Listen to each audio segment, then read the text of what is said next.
વડોદરા શહેરમાં જીવના શિવ સાથે મિલન કરાવતા મહાશિવરાત્રિના પર્વ નિમિત્તે શિવ ભક્તોમાં ઉત્સાહ જોવા મળ્યો હતો। વિવિધ શિવ મંદિરોમાં ધાર્મિક કાર્યક્રમોનું આયોજન કરવામાં આવ્યું હતું, જ્યારે શિવજી કી સવારીનું પણ ભવ્ય આયોજન કરાયું હતું। શહેરના પ્રતાપનગર ખાતેના રણમુક્તેશ્વર મહાદેવ મંદિર ખાતેથી શિવજી કી સવારી નીકળી હતી। ભગવાન ભોળાનાથ પોતાના પરિવાર સાથે નગરચર્યાએ નીકળતા ભક્તો ભાવવિભોર બન્યા હતા।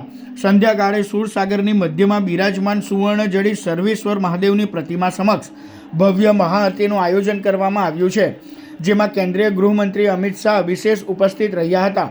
આ પ્રસંગે કાયદો અને વ્યવસ્થાને જાળવવા માટે પોલીસ તંત્ર દ્વારા લોખંડી બંદોબસ્ત ખડકી દેવામાં આવ્યો હતો। સદર ધાર્મિક કાર્યક્રમોમાં મોટી સંખ્યામાં ભાવિક ભક્તોએ જોડાઈ ધન્યતા અનુભવી હતી।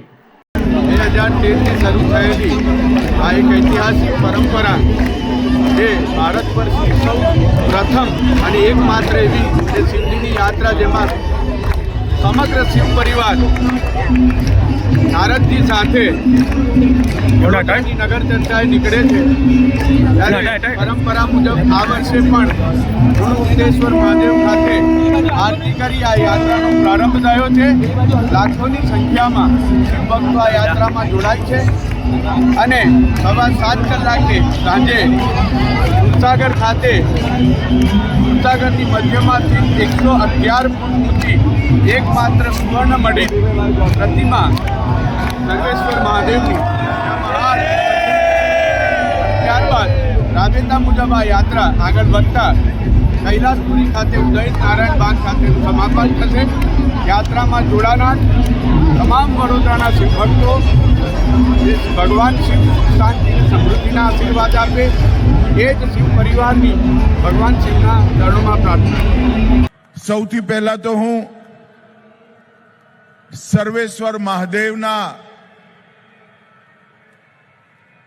આ મનોરમ્ય સ્વરૂપને અમારા સૌના વતીથી પ્રણામ કરી કાર્યક્રમની શરૂઆત કરવા માંગુ છું।